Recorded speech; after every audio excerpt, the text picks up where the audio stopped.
during my time in law school that aviation globally, in all of its various arms, represents a multi-trillion dollar a year industry. And I knew that if I could somehow find my rightful place within this industry, I would remain gainfully employed and I would remain interested.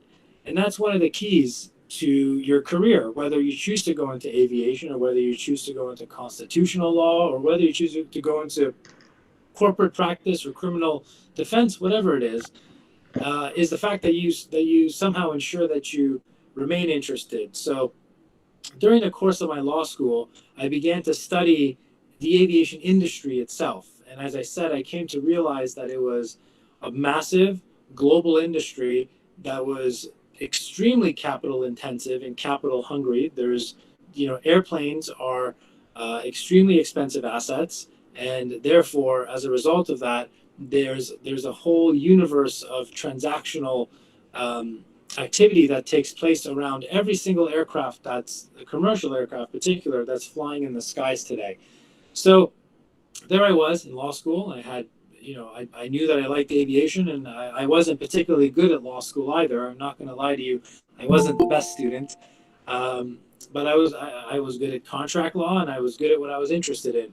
But my school didn't offer any real aviation training program or anything of the sort. And so I decided to make my own up. And that's really where it begins, where an opportunity is not presented to you, wrapped in a bow. Sometimes you have to make your own opportunity. And so what I did is I sought out a professor that I could find that had in second and third year a program of study where that professor would effectively oversee me writing a paper on aviation and aviation law in particular. And I used that opportunity to educate myself. And there's a concept which I'm a big proponent of, and that's called self-apprenticeship. Now, obviously, we're all used to seeking mentors and doing apprenticeships and trainee programs, but the best type of apprenticeship that you can do is actually one where you are your own apprentice. And today, in the ultra information age, you're able to access information that just wasn't available previously in order to give you really deep industry insights into your chosen field. And that's really what I did. I took advantage of all the free information that was available on the industry, available to me and anyone else on the internet. And then I went one level further. I approached the Air Finance Journal, which is a Euromoney publication, and I said to them, I will do whatever you want me to do as long as you give me a free pass to your database.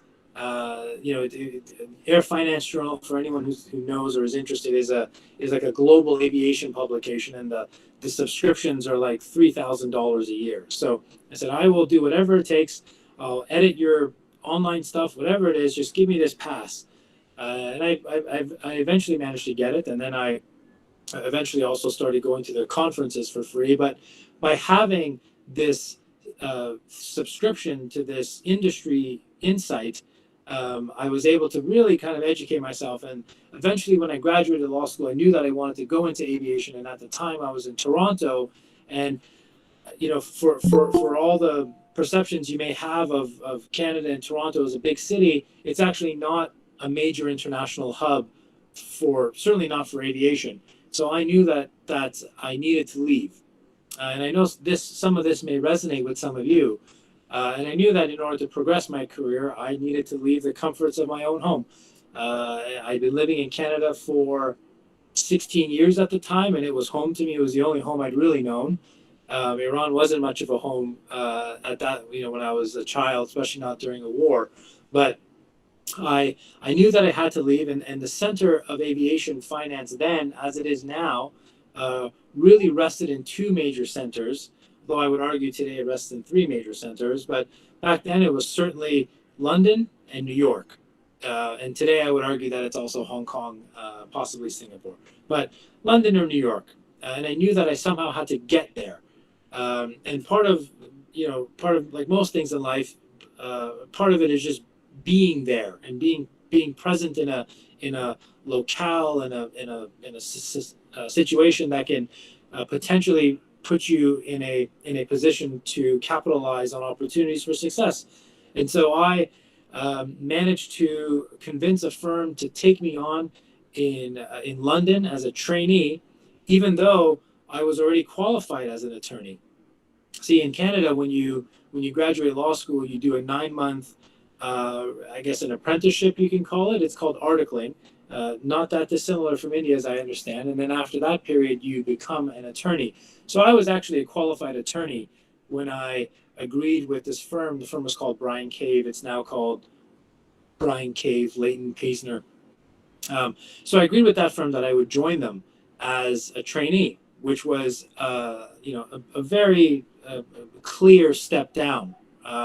But there's another lesson in there in that your career doesn't have to be linear. Sometimes you do have to take 2 steps backwards, or a step backward to take 2 steps forward, or 2 steps backwards to take 3 steps forward.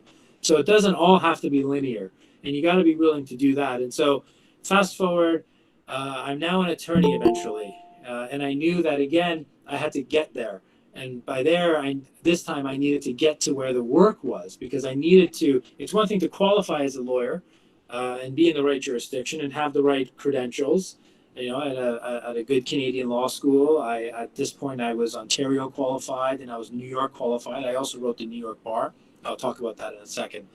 But I needed to be doing the work, and I needed to be in a firm that would give me exposure to those types of deals so that I could get my, there's a, I believe he's Canadian actually, there's a Canadian American author, Malcolm Gladwell, that talks about, I believe he says 10,000 hours. It takes you 10,000 hours to become an expert at something. So, in this field, it takes you 10,000 hours of deal experience in this particular sector to maybe consider calling yourself an expert at it. But you need to be doing the deals. So I moved firms, and I started, wherever I could start, and I was doing these types of deals. And fast forward, I got my 10,000 hours and then another 10,000 hours and more. And eventually I realized that actually the opportunities for me weren't as prevalent in London as they may be elsewhere. London was a very crowded market for senior lawyers trying to become partner, trying to build books of business and become successful, if that's the measure of success. So I eventually began to look east, as is sort of natural for me. I looked to the Middle East first, and then I thought, okay, well that's a bit too comfortable for me.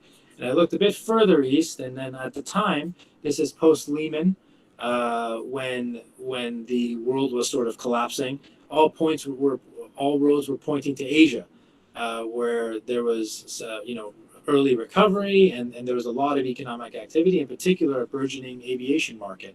So again, I went to where the deals were, and I went to where the action is. So the long and then fast forward, here another several 10,000 hours more and more, here I am. But part of the moral of the story is you do need to be willing to step outside of your comfort zone in order to give yourself the best chance of being able to get the right type of experience, and then parlaying or leveraging that experience to move up in the proverbial ecosystem. That is, in my case, aviation. And just the word, I mentioned that I'd written the New York bar. Aviation, international aviation, when it comes to the practice of law, is very much international. And by far, the two most prevalent bodies of law that are practiced in the realm of international aviation finance, in particular, are New York law and English law. And that's really because the majority of the relevant types of contracts that we deal with, be they aircraft sale and purchase agreements, be they aircraft lease agreements, be they aircraft financing documentation, whether it's by way of a loan or some type of capital markets product, they really do tend to be, for the most part, and I mean, I haven't done a study on this, but perhaps I should, 80 to 90% governed by English or New York law. So those qualifications do become pretty important if you're able to get it. Now, obviously, the English system is much more protective than the New York system, just in terms of its systems, and it's systematically protective. Whereas the New York qualification is also protective, but the biggest barrier to entry there is the New York bar. But it doesn't all have to be done at once. It can certainly be done over time. And that's another theme here, is that sometimes things just take time. And obviously, the world has gone largely on pause for the past year, and it's been a horrific, tragic year in so many perspectives. Um, but I suppose the one possibly silver lining in all of this is that we all, when we're healthy, we have the benefit of time. And while we're all connected to the internet, we've got nothing but time on our hands in order to undertake that self apprenticeship that I mentioned earlier, which is so critical in terms of the ability to take and show initiative. So that in a nutshell is how I got to this position, and my views on aviation. Though I also add, in terms of the latter, that the reason I touched upon it earlier, but the a key reason why I chose this practice area was it's down to simple economics, and I suppose you could call it a probabilistic analysis. I took the view that this industry is so significant and is so global and is so capital intensive and is so regulated that if I could somehow manage to eke my way, some might say sneak my way in, and build a career out of it, that I would, in all likelihood, remain gainfully employed, be it an up market or at present a very, very down market. And I think it's, again, part of the ethos of where you may be valued the most, and where you see your highest likelihood of success. You don't have to be the most successful lawyer in all of aviation to have a bright future. And yeah, I'll stop there because I know we're scheduled for 30 minutes. I know I've been rambling for about 15. But I'm very keen to take questions, and I'll be very honest, and I'll answer any questions you guys have. And I want to take as many questions as possible. So forgive me if I've glossed over some things, but ask me the questions, and I'll give you the detail. I'm all. Yes, sir. Sir, as we know, only there are three universities in the world those are providing an LLM in the air and space law. To become an aviation lawyer, does we need to do that course on an LLM, a master degree on the air and space laws? Not necessarily. And I mean, I'll say I certainly don't have a master's degree myself. I'm a certainly a fan of continued education. I'm very much a lifelong learner myself. I'm presently enrolled in a master's program, master's of science program, which I'm not sure I'm ever going to finish. But those programs are helpful in order to transition, but they are certainly not the be all and end all. It begins with work experience. If you're able to get the work experience, employers value that a lot more. However, if you're not able to get the work experience, that is a good way to synthesize that work experience and certainly give you a book-based knowledge of the sector. Now, I should also mention, just for everyone's benefit, in case it's unclear, I myself am an aviation finance attorney. So I primarily practice transactional law, and I do deals. And sometimes I litigate where deals have blown up.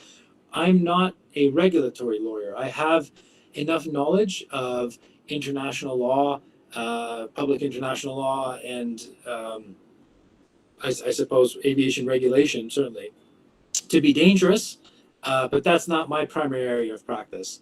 Now, certainly in that other realm, from what I understand, yes, advanced degrees are, I believe, they are a prerequisite to to admittance.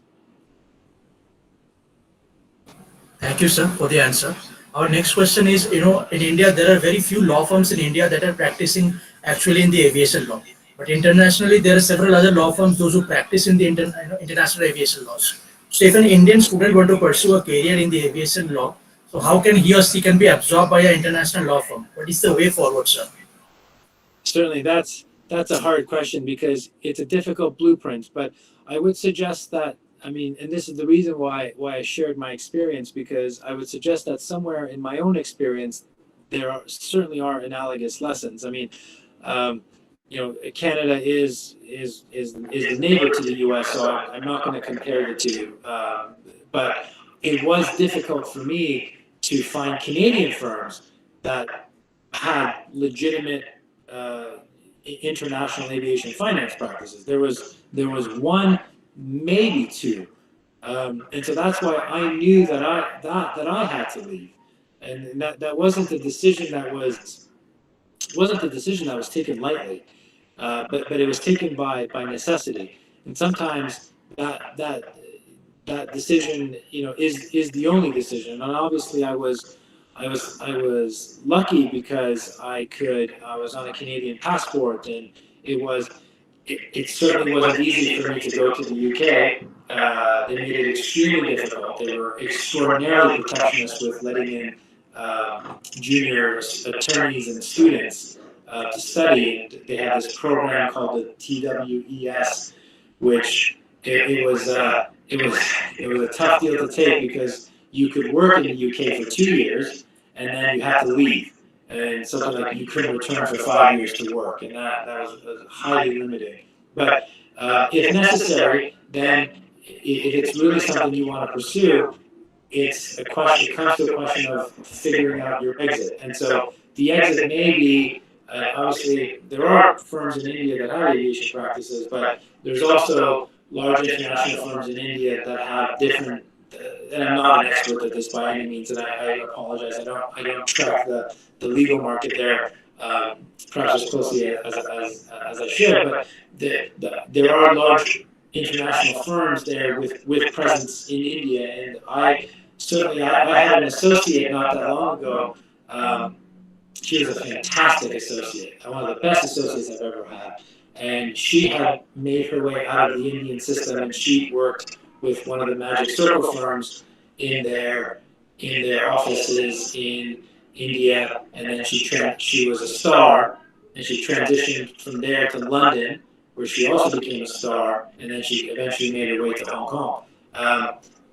And I've worked with other associates, not in aviation, but in other practice areas, certainly when I was in London at Ashurst, that had similar backgrounds, that had joined Indian arms of international firms, Indian affiliates, or the Indian, I guess, I don't know, outsourcing offices that they have. I'm really not familiar with it, but when there's a will, there's a way. It's not easy, and there's a lot of people vying for it. But sometimes the best way is to have an exit plan, and in order again to get that experience, which is so critical. Thank you, sir. So there is a question from one of the student in the chat box. So do you know any of the law firms or any of the places in India where a law student can get enrolled for the kind of internship in the aviation sector, from which he can learn the practical aspects while he is pursuing his law career? Or maybe some international places that you know, sir. Sure, I know of one firm, Saturn and Associates. They're phenomenal. I've certainly come across other firms, but I take the point that was made earlier that there's not a lot of firms that practice in this area. What I would say, and it doesn't have to be a law firm. There are aerospace industry businesses in India for sure.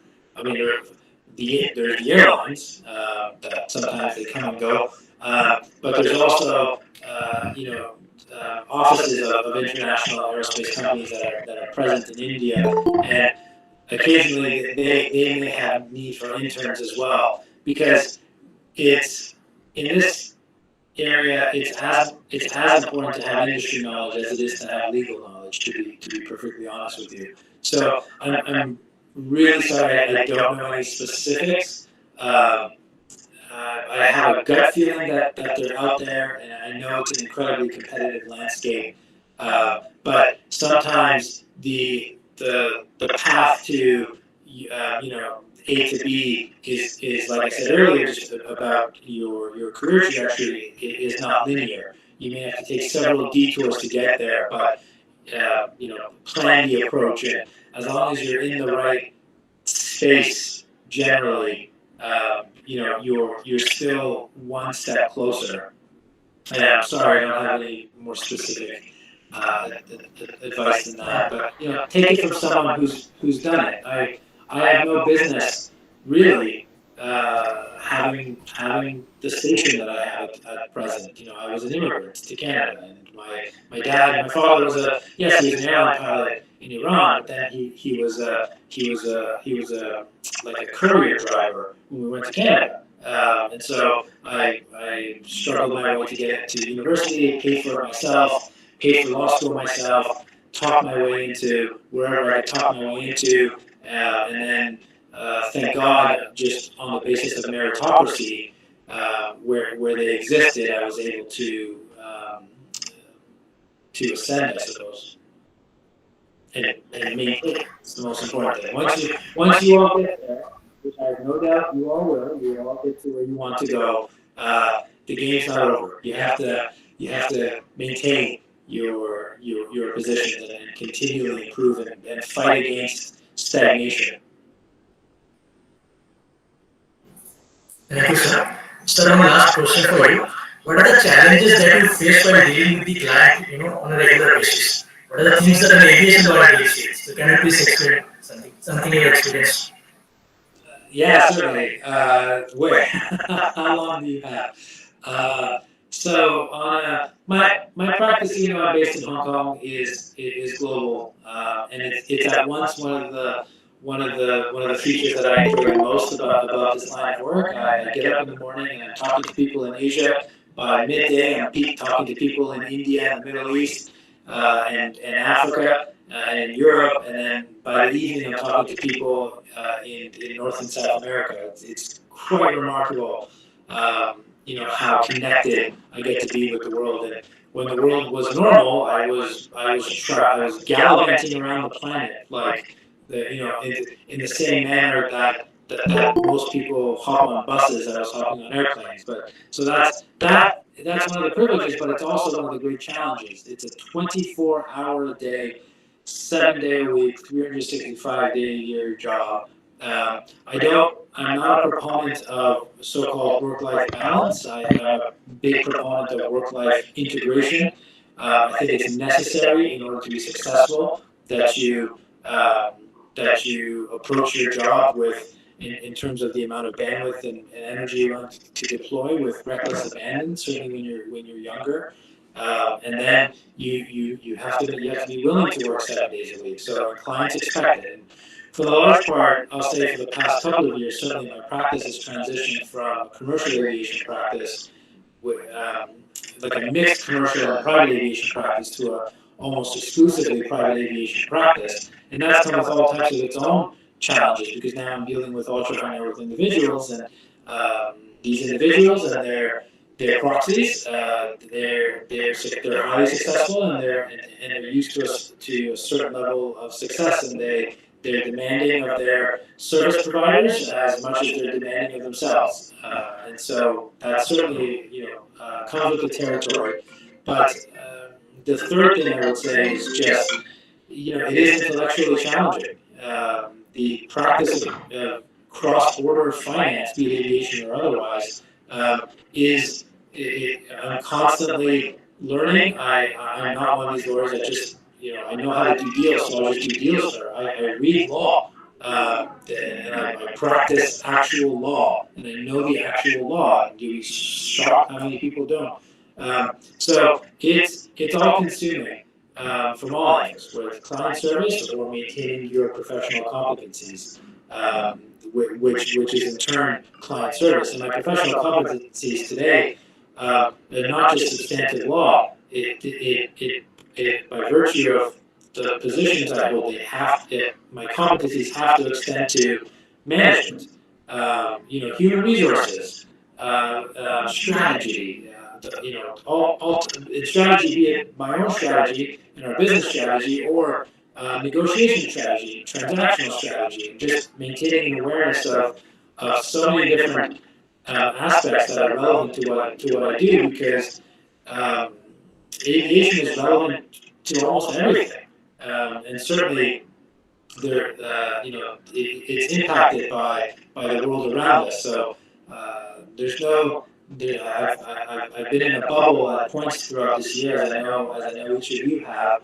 uh, but in terms of an intellectual bubble, it simply doesn't work. I'm radically open-minded all the time, and I'm constantly learning and constantly taking in new information, um, and bettering, because I have to, because I do have competitors, and it is a highly competitive industry, and that's good because it keeps everyone on their toes. Thank you, sir. Thank you for the wonderful session. We'd like to proceed with the thank you note, if you permit. A pleasure. Yeah. Thank you for a wonderful session, sir. I'd like to proceed with the thank you note. I take immense pleasure in rendering today's vote of thanks to Mr. Paul Javed. On behalf of the whole organization, the Midas Theory, I'd like to thank you for connecting with us, sir, and enlightening our participants on this very beautiful topic. I'd like to thank the participants who have joined us today. Thank you for your cooperation and enthusiasm. Lastly, I'd like to thank the Midas Theory for providing such an outstanding opportunity for its participants. Thank you everyone for joining us today. Looking forward to more such successful and insightful session with you, sir, in the near future. Thank you, sir, once again for joining us. Thank you, sir. My pleasure. Thank you, everyone. Please stay safe. Please follow your dreams, and thank you for taking the time to join me here. I hope it was of use to you all. Thank you, sir. Bye, everyone.